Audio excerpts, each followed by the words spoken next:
Hello and welcome to whatever this project's going to be. It's going to be like a video documentary podcast series, tell-all, shoot style thing, it's just me. You might know me as El Hijo de DOOMSLAYER, you might know me as Benny the Ref, you might know me as TJ Thunder, or whatever else, but I'm just going to be Ben Wyatt in this series on YouTube.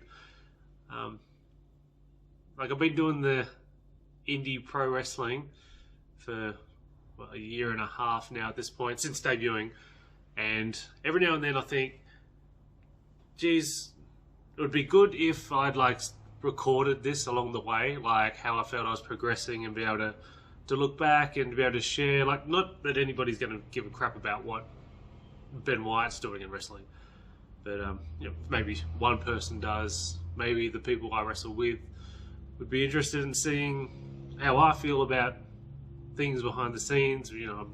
I'm fairly open with everyone, so I'm not scared to talk about insecurities in wrestling and all that sort of stuff. But maybe they'd find this interesting or worth watching or sharing, or who knows. So I thought I'd go back to the start and just talk about some of the history of me joining TCW, what that was like, and some training leading up to my debut match, the start of the epic rivalry of DOOMSLAYER versus Mike Murphy. And recording this audio and video, so it might just end up being an audio only, but I would like to use some video from matches to be able to talk over the top of it, but it's just going to depend on how hard it is to edit all that stuff together. We'll see how this episode goes. This could not end up seeing the light of day, or it could be the first of just I might do an episode sort of talking about each event that I've wrestled on, or just been a part of, or watched from the sides, or just something about my perspective with the wrestling, for the sake of keeping it a bit simpler and protecting the identities of everybody that I work with. I'll just use their gimmick names, unless maybe they'll want to come on here. And I know Mike Murphy would love to talk about himself, and so he would love to come on here and just not have to uphold character and just talk shit and just talk about our matches together and how we are around each other. And I won't be talking about anything that's upcoming. I think it'd be easier to strictly talk about things that have happened in the past already, like recapping things. Like today's June 10th, next weekend I'm wrestling as Joel Hagen, and I'm not going to talk about that. But after the Joel Hagen match, then I'll look back on how I'm feeling about this, in retrospect, how I was feeling coming up to that match that's next week. But let's go back to the start. So TCW history. When I was in college, we had our little TCW group, back 2002. I would have been in grade 12, back in college, and just our dumb backyard wrestling thing, before there was an actual Tasmanian Championship wrestling for real. And I remember that being advertised in the newspaper, that the guy who was going to be called Diablo, he was there was an ad or just an article in the newspaper saying that TCW was going to be a thing, and it was very exciting to actually have wrestling in Tasmania, but I was way too scared to join, and just my work schedule, I worked evenings, so there was just no way that I'd be able to get to training if I had the guts to actually go and do it. So immediately I was just ruled that out. But then when TCW eventually came around, I think it took a couple of years before everybody was ready to have that first show. The very first Annihilation in, I want to say, February 2014. But I was in there in the grandstands at Elephant Sports Centre watching it, and it was really cool that we had the wrestling there. So I remember attending the first couple shows. There was the very first one was Elephant Sports Centre. Then the follow-up show, I think it was second to none, was the only show to this date that was at the Tail Race Centre at Riverside. And then periodically I'd go to shows on and off, and then I just didn't go to any TCW shows for a while, and then I had other podcasts and I would talk crap about TCW. I was like going to Melbourne City Wrestling, and I had my Japan trips, and I was going to wrestling there, and just very unfairly, I had a lot of harsh criticism just for TCW, just to be a dickhead, I guess, and just for silly reasons, like, and there's like nothing wrong with TCW whatsoever, but I just like, felt like I guess I was pissed off that we've got like a local company here, and just with my health issues with my back and whatever, my foot, like just had different sort of things going on with myself, and then my work life, and it's just like, well, I can't be part of it, you know, screw TCW. But then my work stuff changed, and I remember I was at Tandy's bar with a couple friends, and we've been having drinks, and I messaged TCW on the Facebook page. There's like 2 times where I messaged you. I'm not sure which one was which. One was definitely at Tandy's with my friends, and drunk. Was like, all right, you damn it, I'm going to do it. I'm going to message TCW about training and joining up and seeing how that goes. Go to like a trial. I didn't know how it worked, and the first one I got back was just like, yeah, our head trainer's overseas at the moment, so we'll contact you when he's back, blah, blah, blah, blah, something like that. I'm like, cool. Didn't want to like push it, because I didn't know if they knew that I was the person that talked crap about them, like either on Facebook or Instagram or podcasts. And it's like, so they must have like listened to the podcast that I was doing. And but, well, hopefully they don't know it's me, to be mad at me and not want me to come along, or they'll just beat me up or something. I didn't know what it was going to be like. And then there was another time, I must have been with those friends again, and I think we went to Melbourne City Wrestling show, and it's like, oh man, I've seen some great wrestling. It's like, man, I really want to try doing this. So I messaged the page again, and then I'm like, the next morning it's like, oh god, I did that, didn't I? And I had a response, and it's like, oh, this is when training is. Recommend you come along on the Saturday, and so the training's like Monday, Wednesday, and Saturday. Recommend coming to the Saturday, and this was probably midweek. I was like, all right, I'll be there for the Saturday, and I was really nervous, and I didn't know if they would beat me up or what would happen.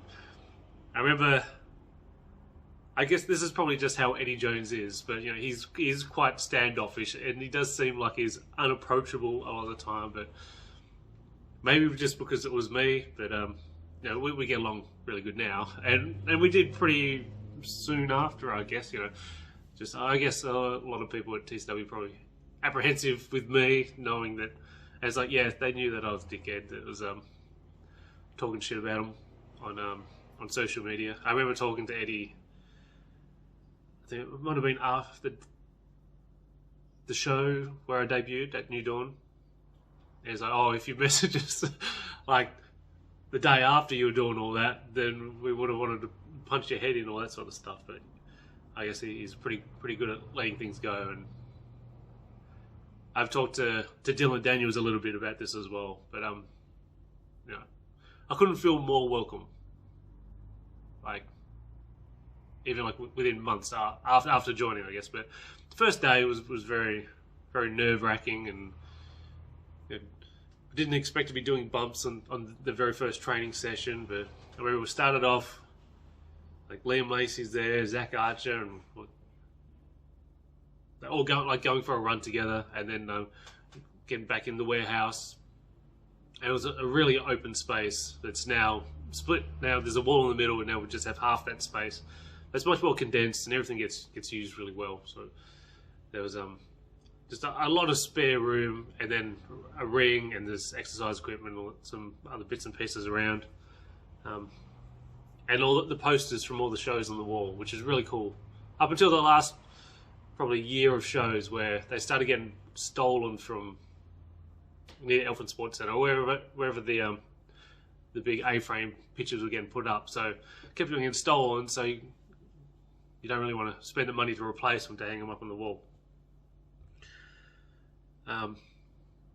So it was literally like the week of my birthday where I turned 35 or 36, I can't remember now. What am I, 37? Let's say I just turned 35, which is a perfect age to start training to be a professional wrestler. And so I've just turned 35, and it's a few days later, I think, is when I went to that first training session. And so trying to go like 2 to 3 days, like there's 3 days of training a week. And wanted to feel like time is running out immediately from when I first start. So I want to be doing as well as possible and doing as much as possible all the time, as well as the weight training and running and whatever exercise that I already do.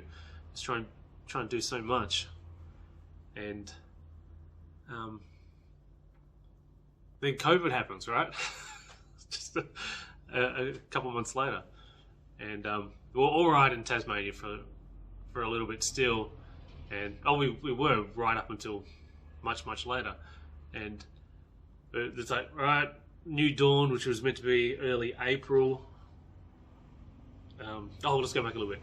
So I should say that the show, oh my god, I think it's Rogue, like TCW Rogue, might have been the show that really sort of tipped me over the edge of like, I've got to join TCW, because I had they had Damien Slater come in and wrestle against Liam Lacey, and like one of the greatest matches like that I've seen in person. It's like, man, this Liam Lacey is that great, like, and he learned here, so surely I could learn at least half as much as what Liam Lacey's, but he's just a fucking genius. So it's hard to, you shouldn't try to like mention yourself in the same sentence as Liam Lacey when it comes to your wrestling ability. But if I get even a fraction as good as what he's got, then I should be doing all right.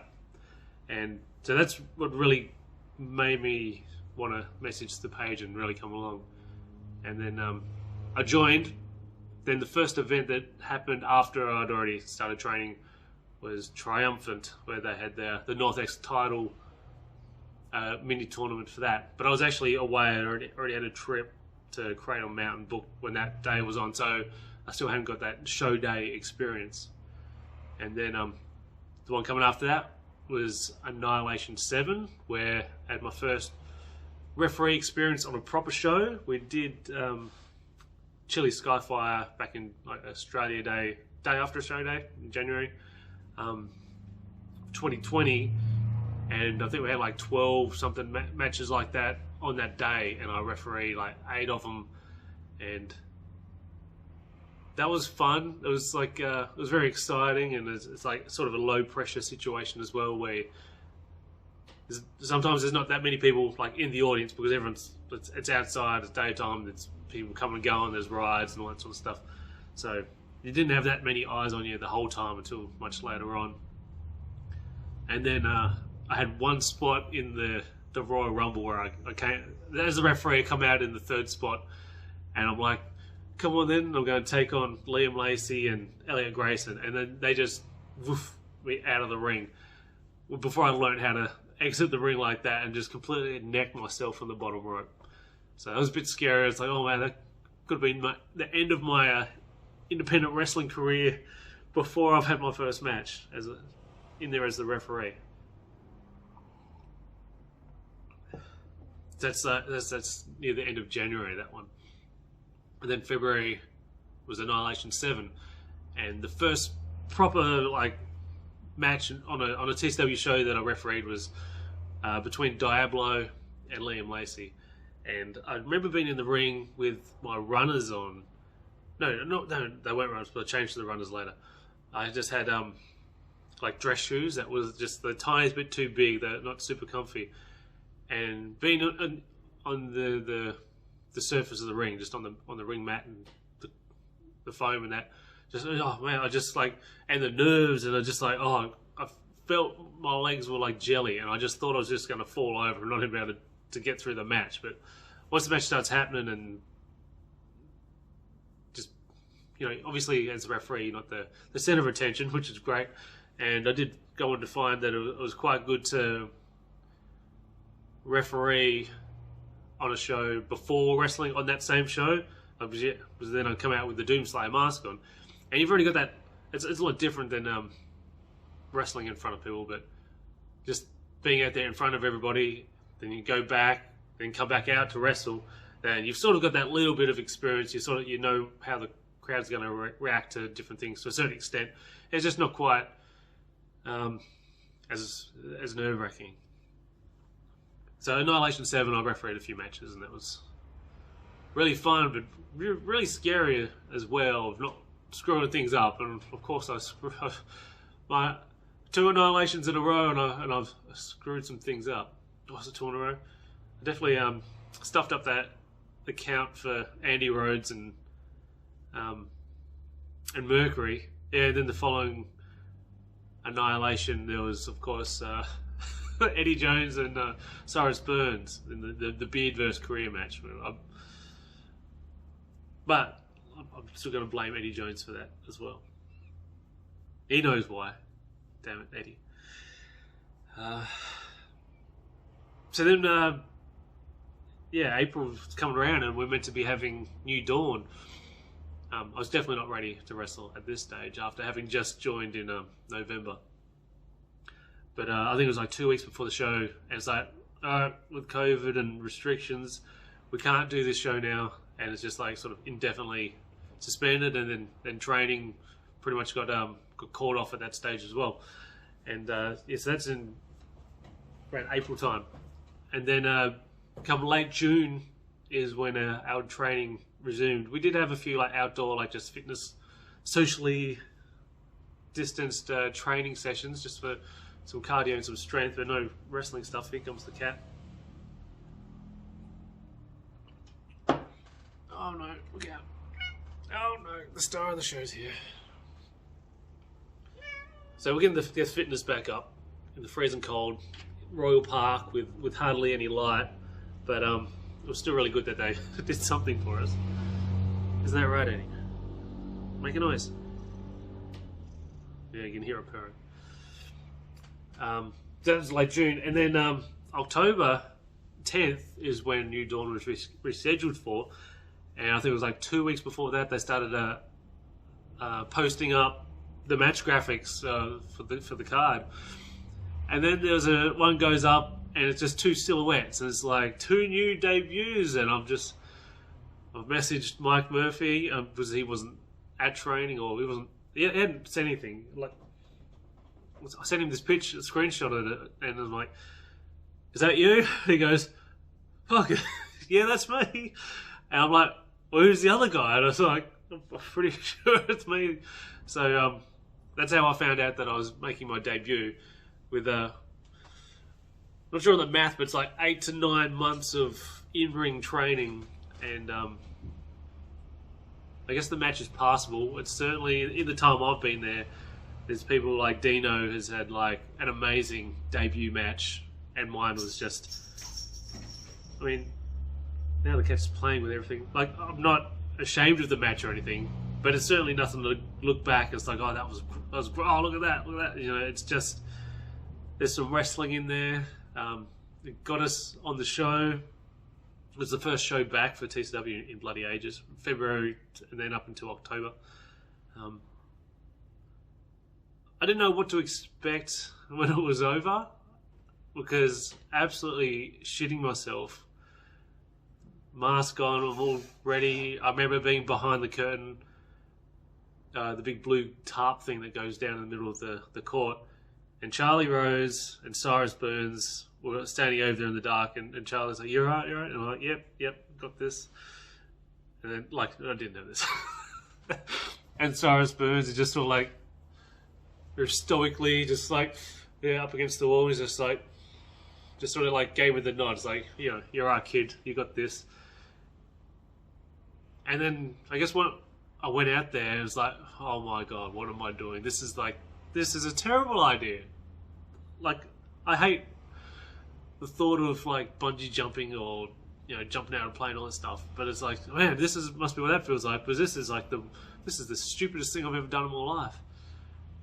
And everything up until locking up, and then I was right, because like it had all been practiced pretty well. Like we knew what we were doing in that regard. I guess I could try putting the match on here. So for the sake of editing it, I'm going to press play from the 21 minute 29 second mark of New Dawn, and let's have a look at this. We have it muted, I think. Alright, and play.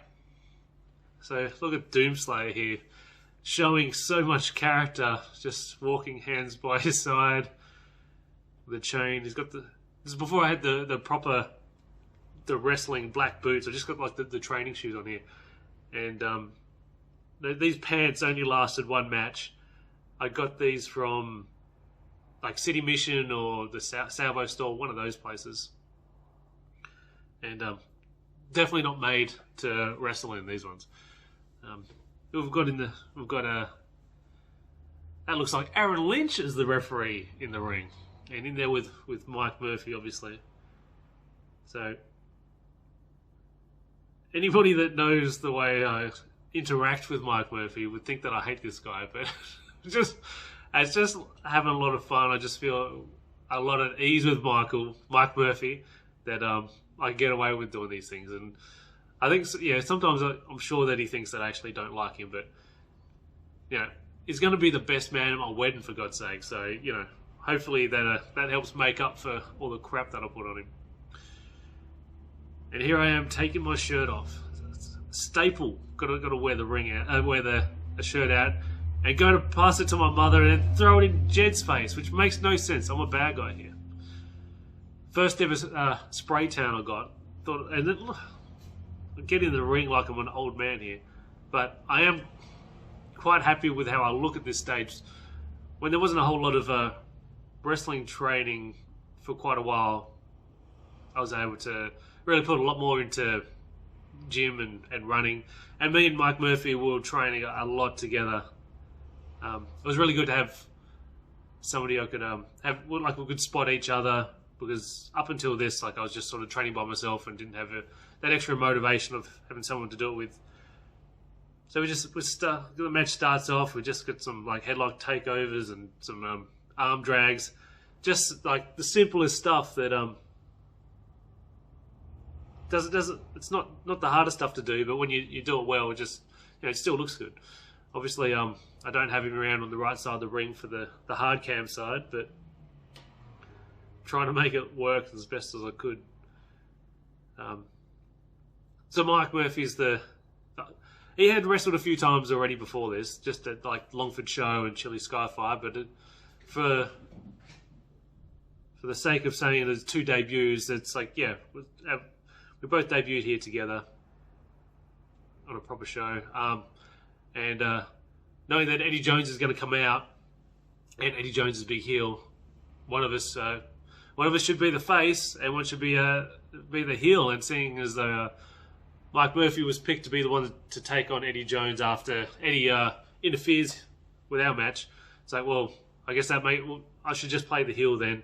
And so the basis for the Doomslayer character, or the way he looks, at least, not that there's a whole lot of character to him, is that, well, I'm going to referee as well, so I need a mask. And then I wanted to get a mask that was a bit generic. Obviously, if you ever try to find like a generic luchador mask, if you look online, you're just finding a lot of like Rey Mysterio or Sin Cara masks. Generally, that's what you're finding. But the Doomslayer mask it is just a replica of a wrestler. I can't think of his name, but just one that's not been in anyways really seen in the West. I think it's like a AAA or CMLL wrestler. And I just had a little bit altered. I just had some stuff cut off it and had some red bits like sewn on to make it seem like it's an original thing. Here we have the top rope butt slap, like a killer move. It got some laughs. And then I just thought, well, black pants, and I'll get some sleeves, and that's pretty much the character. I remember somebody was joking around at training once about carrying out a chain, and then we had Damien Sage who has only wrestled once so far on a proper show. He wrestled in the Over the Top Rumble. It's his chain that he brought in. I'm not sure what he uses it for. Maybe something to do with his motorbike. God knows. I still got the chain. I don't know if I'm going to be carrying it out still, even though my promos, I'm not going to be using a chain anymore. But I guess I can use it for the aesthetics. Quite standard stuff here. Suplex, and then Eddie Jones's music comes on, and he comes out. So this really did set up the long time feud storyline with Doomslayer and Mike Murphy. As much as nobody wants it, but in our own headcanons, it is a storyline. There was no botches in there. We got through everything that we planned to do. We weren't overly ambitious. We probably could have done a lot more. I think it was definitely right that Mike Murphy was picked to be the one that will continue on and have that second match and wrestle against Eddie Jones. At the time, I would have been way too nervous to do it, and I'm glad Mike Murphy got picked.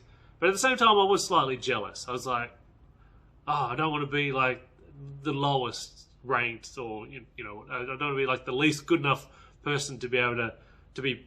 You want to be nominated. You want to be picked to do that sort of thing. But I'm glad that it was Mike Murphy. He did great against Eddie Jones.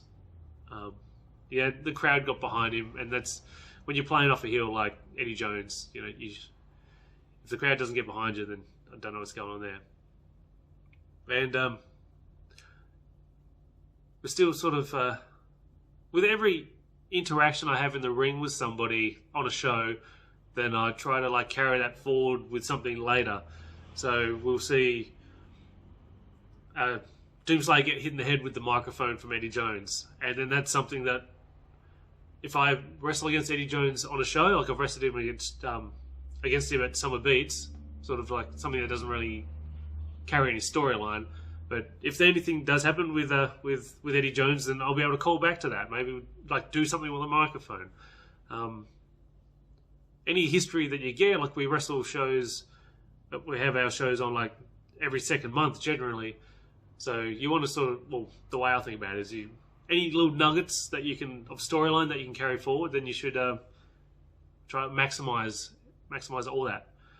And then I'd take a killer Olympic slam from the amateur wrestler Mike Murphy, and then I'm out of there. I've had enough, and I get through the curtains, and I'll just stop the video now. I remember getting through the curtains, and I don't know what I wanted. I feel like I just wanted everyone there was like, yeah, you did it. Everybody hugging me. So I remember this really awesome moment. No, from the end of another event where everybody was down in the entranceway, and I don't want to spoil the moment because maybe it's a bit more of a personal moment where somebody had done something and they come back and everyone's high five and hugging and emotional, that sort of stuff. And I guess that's just what I want. It's just professional wrestling, but I want, I think everybody wants praise from their peers. I think, and people probably from strangers. I could have people high five me in the aisleway, and that's great. That's really great. Hasn't happened to me yet because I've been a bad guy, but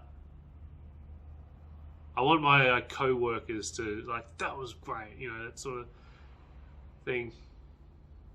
You want to come back and people, you just want people to who does want people to be proud of them? I've played probably 200 games of local football for various clubs, mainly just two different ones, and then some sprinkling of some other clubs, and I was never good at it. I got a bunch of trophies for different things, but I was never good at playing football. I was good at tackling people and hitting people. But wrestling's something I really love, even though it scares the crap out of it. Just going to training is you were quite nervous just going to train. It's like, what are we going to do at training today? It's when you get, it's like, all right, get in the ring, wrestle, do something, come up with a match. When you get put on the spot, like, you need to be put on the spot with things.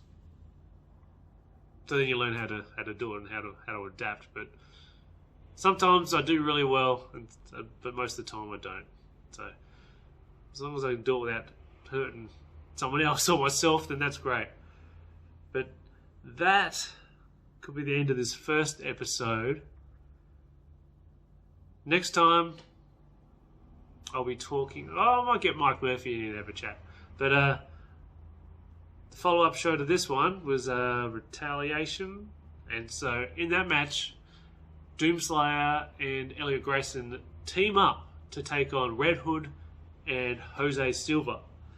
I'm not sure how long that episode will be because I don't have a whole lot of backstory to get into that one. But I hope this has been alright. Hopefully it's been entertaining enough. I didn't know how I was going to go just talking by myself, but apparently I really enjoy talking about myself. I guess I've got that Mike Murphy problem that he has with himself. Anyway, that's it for now. Goodbye.